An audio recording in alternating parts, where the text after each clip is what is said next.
코로나 팬데믹이 가져온 변화는 전 지구적으로 다양한 분야에 지대한 영향을 끼쳤습니다. 어디 한 군데 예외 없이 우리의 일상 구석구석을 바꿔 놓았습니다. 그리고 지금도 바뀌어가고 있는 중입니다. 그런 맥락에서 정상화라는 말은 3년 전으로의 회귀나 그동안 관성적으로 지내왔던 과거의 일상이 아니라 뉴 노멀이라는 말처럼 새로운 표준으로의 궤도 수정을 가리키는 것입니다.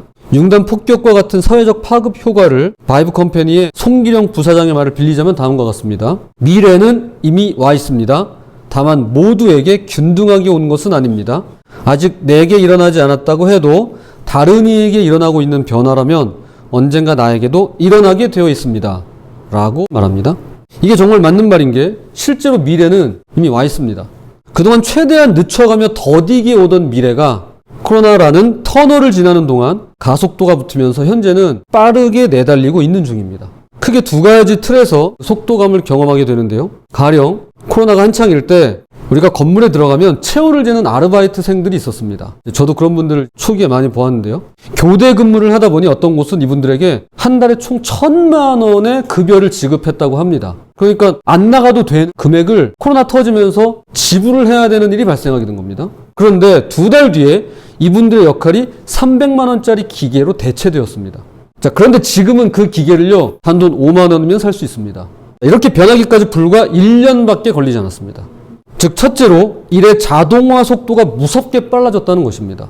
그리고 이제 아파트 단지에 가보면 1, 2층은 상가로 되어 있는 단지가 많습니다. 현재 이제 금리 인상의 부동산 시장 거래 절벽 때문에 상가가 쉽진 않습니다. 그런데 어느 단지에 가보니까 분양이 이미 다 끝나고 상점들이 꽉 들어와 있다는 거죠. 그래서 이제 자세히 봤더니 절반이 무인 점포라는 것입니다. 무인 독서실, 무인 헬스장, 무인 빨래방, 무인 카페 등등등, 심지어는 무인 갈비집이 있다는 겁니다. 이게 뭐냐면 키오스크로 주문해서 갈비 밀키트를 가져다가 집에서 구워 먹는 겁니다. 그럼 거기 옆에 사이드 메뉴로 야채, 쌈장, 파절임 이거 추가 주문해 가져갈 수 있는 거예요.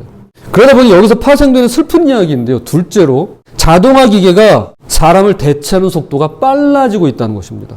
사실 우리는 세탁기가 각 가정에 들어올 때부터 어렴풋이나마 예상하고 있었습니다. 아, 이건 세탁기로 끝날 일이 아니구나 라고 말이죠. 기계가 사람의 노동력을 어디까지 대신하게 될지는 아직도 논란 중에 있지만 분명한 것은 이것이 속도의 문제일 뿐이지 대체 가능한 모든 것들은 다 대체될 수밖에 없다라는 것입니다. 그러나 그렇다고 해서 너무 걱정할 필요는 없습니다. 또 걱정만 한다고 될 일은 아니죠.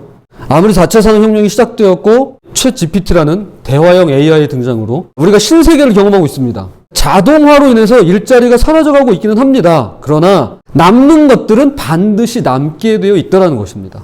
특별히 우리의 영혼을 녹여내서 진정성을 담은 것들은 분명히 남게 될 것입니다. 그런 맥락에서 우리가 하는 일에 대하여 새로운 통찰력을 가질 필요가 있다고 봅니다. 송기령 부사장 말인데요.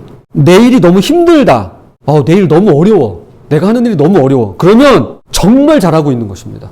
만약에 내가 쉬운 일만 하겠다던가 내가 쉽고 편한 길을 찾겠다고 한다면 그래서 그 일이 누구나 할 수 있는 일이 된다면 그것은 무한유입이, 무한경쟁이 가능해지고 그러다 보면 가치가 하락해지고 결국 자동화로 대체될 수밖에 없습니다.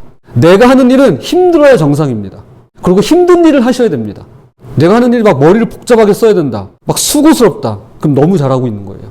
그러므로 쉽고 편한 길 대신에 훈련을 거쳐서 숙련으로 그리고 수고스러운 길을 가야만 할 것입니다. 저는 이것을 한마디로 새술은 새부대라는 성경 말씀과 오늘 우리가 부른 통합찬송가 521장의 새 시대는 새 의무를 이라는 가사와 일맥상통한다고 보는 것입니다. 그리고 이것이 방금 전에 우리가 읽은 본문의 배경이 됩니다. 오늘날 저와 여러분이 새 시대를 맞이하듯이 지금으로부터 약 3,000년 전 사울 왕이 즉위하던 BC 1050년은 말 그대로 새 시대를 맞이하고 있었습니다. 이름하여 왕정국가입니다. 바로 전까지만 해도 이스라엘은 하나님이 직접 다스리는 신정국가였습니다. 신정국가, 신이 다스린다. 왕정국가, 왕이 다스린다 이런 뜻입니다.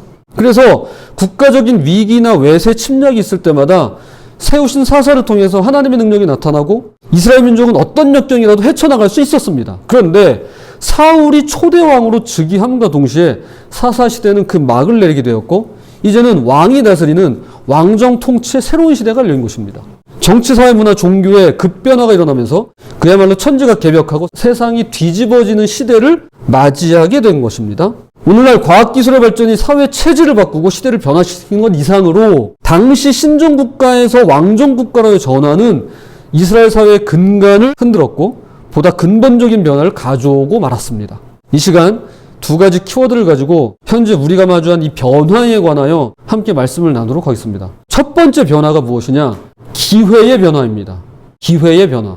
사무엘이 늙음에 그의 아들들을 이스라엘 사사로 삼으니 장자의 이름은 요엘이요 차자의 이름은 아비야라. 그들이 브엘세바에서 사사가 되니라. 세월 앞에 장사 없다고 이스라엘의 마지막 사사인 사무엘이 늙어가면서 그의 아들인 요엘과 아비야로 세대 교체가 이루어집니다.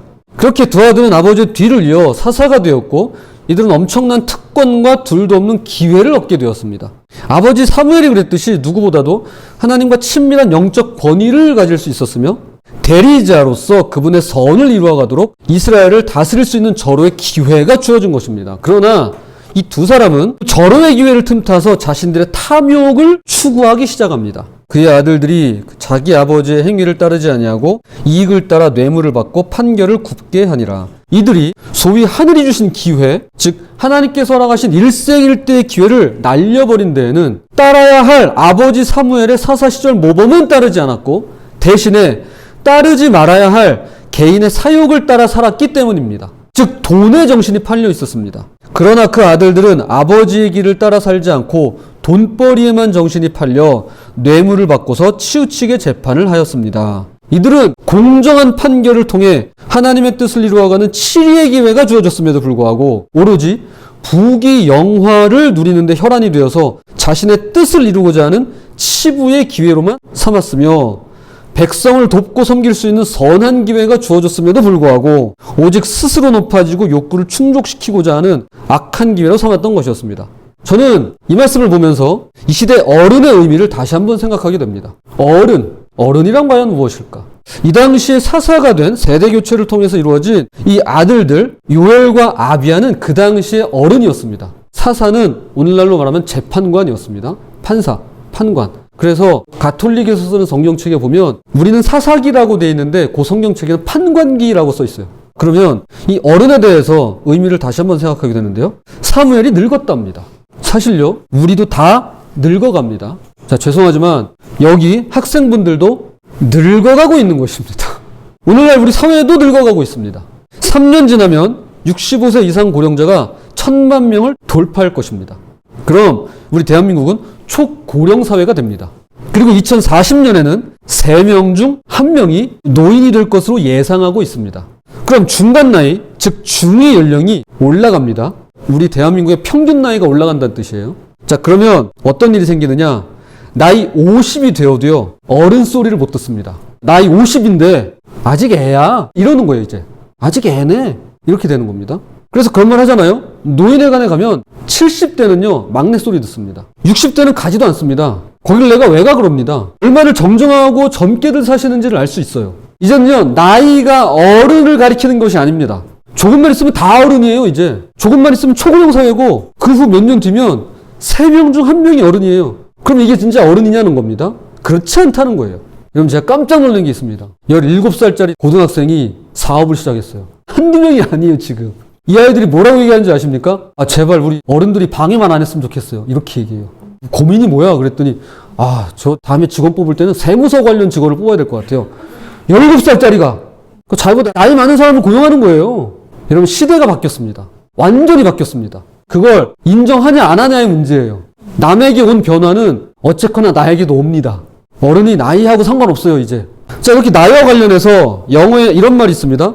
Growing old is mandatory, but growing up is optional. Growing old, 그러니까 올드하게 되는 거, 나이를 먹는 건 당연한 일입니다. 필수적인 일이에요. 의무적이고 강제성을 띠고 있습니다. mandatory라는 말이 그런 뜻이에요. 원하든 원치 않든 나이를 먹잖아요. 그러니까 피해갈 수 없는 겁니다. 그러나 growing up, 자라고 성장하고 어른스러워지는 건 optional이에요. 선택사항이에요. 내가 나이를 먹어가면서 그냥 늙어만 갈 것인가 아니면 나이를 먹되 성장하고 성숙해져 갈 것인가는 내가 노력을 하고 수고를 하고 변화해야만 얻어진다는 것입니다. 이게 이제 어른에 대한 새로운 정의입니다. 이런 분들 우리는 어른이라고 부르는 것입니다. 그런 의미에서 사무엘의 두 아들은 하늘이 주신 기회를 완전히 날려버렸습니다. 이제 우리 차례입니다. 오늘 말씀을 전하는 저와 여러분 차례입니다. 시대와 사회가 급변하고 있습니다. 이건 위기일 수 있습니다. 그러나 뒤집어서 생각하면 기회이기도 합니다. 어떻게 하면 다변화되고 급변하는 세상에서 하나님 뜻에 맞게 살아가고 그분을 기쁘시게 하며 단지 나이만 먹는 게 아니라 자녀 세대에게 또 동료들에게 부끄럽지 않은 어른으로 성장할 것인가를 고민하고 실천할 수 있는 절호의 기회입니다. 용기 있게 따라야 할 것을 따르고 따르지 말아야 할 것을 따르지 않는 그런 저와 여러분이 되시기를 축복합니다. 자, 두 번째는 기준의 변화입니다. 기회도 변하지만 기준도 변해야 됩니다. 자, 두 번째 기준의 변화입니다. 불행히도 사무엘의 두 아들이 놓친 기회의 변화는 사사시대에서 왕정시대로 하나님의 통치에서 왕의 통치로 넘어가는 결정적인 단초를 제공합니다. 이스라엘 모든 장로가 모여 라마에 있는 사무엘에게 나아가서 그에게 이르되 보소서 당신은 늙고 당신의 아들들은 당신의 행위를 따르지 아니하니 모든 나라와 같이 우리에게 왕을 세워 우리를 다스리게 하소서 한지라.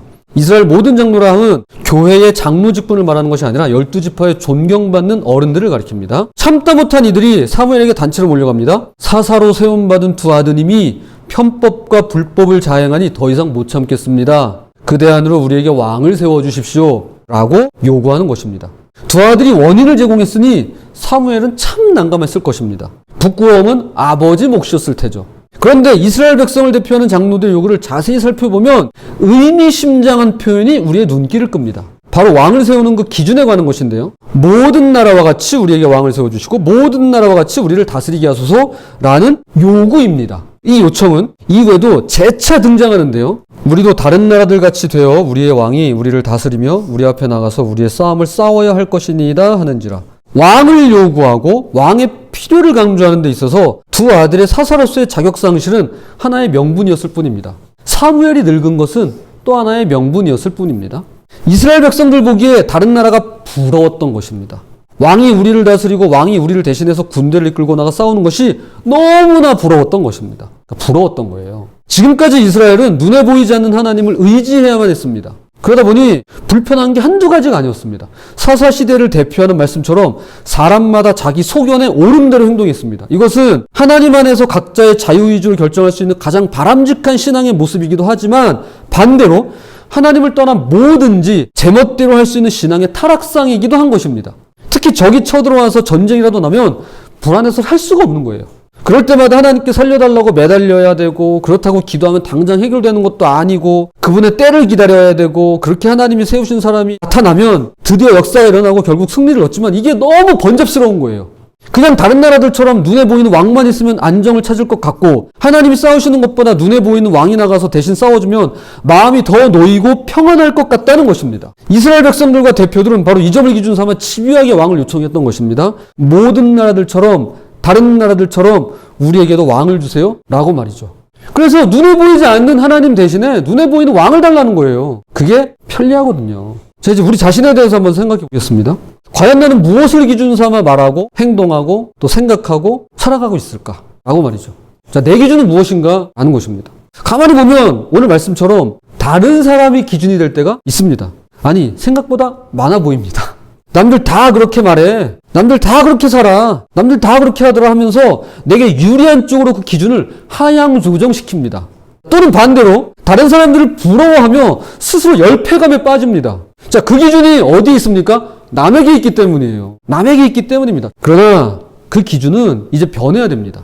이번 띨기의 강진 속에서도 유일하게 피해가 없었던 도시가 하나 있습니다. 42,000명 규모의 에르진이라는 소도시인데요. 지난 1월 괴산의 주민등록 인구가 4만이 약간 안 됩니다. 자, 그러니까 주소지를 옮기지 않고 사시는 분들까지 포함하면 아마 이 에르진이라는 도시가 괴산이랑 비슷한 것 같아요. 이 에르진은요, 진앙 근처입니다. 도시가 지질이 난 곳과 멀지 않아요. 가지안테프하고 그렇게 멀지 않아요. 자, 그럼에도 불구하고 이 에르진은요, 심하게 흔들리기만 흔들렸지 건물이 무너지거나 사상자가 나오질 않았다고 합니다. 자, 그럼 어떻게 그럴 수 있었을까? 이제 그 원인을 이렇게 찾아봤더니 에르진 시장이 어떤 일이 있어도 불법 건축은 절대 용납하지 않았다는 겁니다. 하여튼 불법 건축은 무조건 근절. 친척이 하루는 와가지고 부탁을 하더라는 겁니다. 요거 좀 해달라고. 그랬을 때 안 된다는 거죠. 그랬더니 너만 정직하게 사냐고 이제 그런 비난을 들었다는 겁니다. 그 비난을 뭐 수도 없이 많이 들었다고 합니다. 너만 정직해? 여기에 정직한 놈이 너밖에 없어? 이제 이러면서 사람 사는 거 다 비슷한 것 같습니다. 남들 다 그렇게 하니까 나도 그럴 수 있잖아요. 또 그게 관행이니까 그래도 된다고 생각할 수 있잖아요. 그런데 이 에르진 시장은 끝까지 굴하지 않고 원칙을 지켜냈다는 거죠. 한 사람의 원칙과 기준이 어마어마한 이 재산과 소중한 생명들을 지켜낸 것이었습니다. 이것이 기적이 아니고 무엇이 기적이겠습니까? 여러분, 우리에게 이런 원칙, 기준이 필요합니다. 그것은 남들이 아니에요. 다른 사람이 아닙니다. 우리에게 주어진 유일한 기준이 있어요. 누구죠? 하나님이십니다. 하나님이세요. 구체적으로는 그분의 말씀입니다. 하나님을 볼 수가 없잖아요. 근데 우리가 볼 수 있어요. 뭐죠? 말씀이라는 거예요. 세상 모두가 그렇게 해도 그분이 아니라고 하시면 아닌 거예요. 남들 다 그렇게 한다면 괜찮다고 해도 말씀이 아니라고 말하면 그건 아닌 겁니다. 결국 이스라엘 백성들과 대표들이 보여준 말과 행동은 이것이었습니다. 여호와께서 사무엘에게 이르시되 백성이 내게 한 말을 다 들으라. 이는 그들이 너를 버림이 아니요 나를 버려 자기들의 왕이 되지 못하게 함이니라.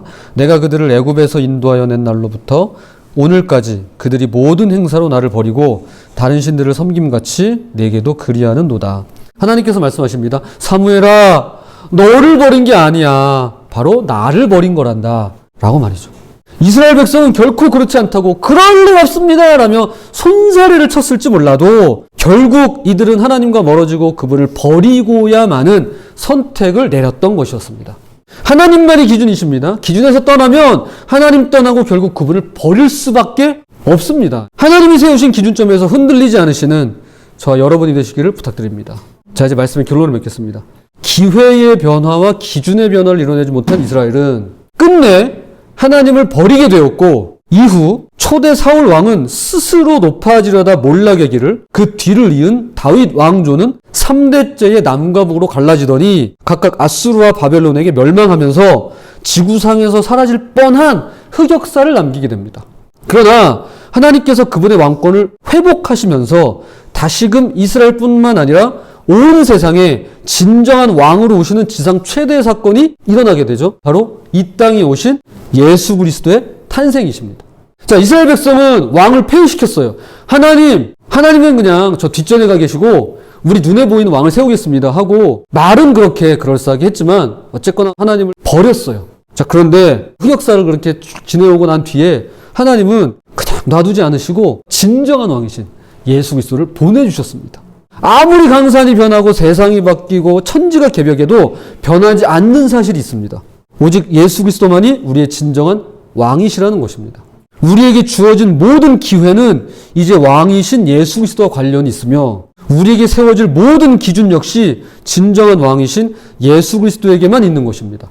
예수님께서 십자가를 지시기 전에 겟세마네 동산에서 하신 기도가 있습니다. 조금 나아가사 얼굴을 땅에 대시고 엎드려 기도하여 이르시되 내 아버지여 만일 할만하시거든 이 잔을 내게서 지나가게 하옵소서. 그러나 나의 원대로 마시옵고 아버지의 원대로 하옵소서 하시고 예수님은 이 기도를요 한 번만 하지 않으셨습니다. 마태복음 말씀 앞뒤를 읽어보면요 이 기도를 무려 3번이나 반복하셨다는 사실을 알게 됩니다. 이 기도를 3번 하셨어요.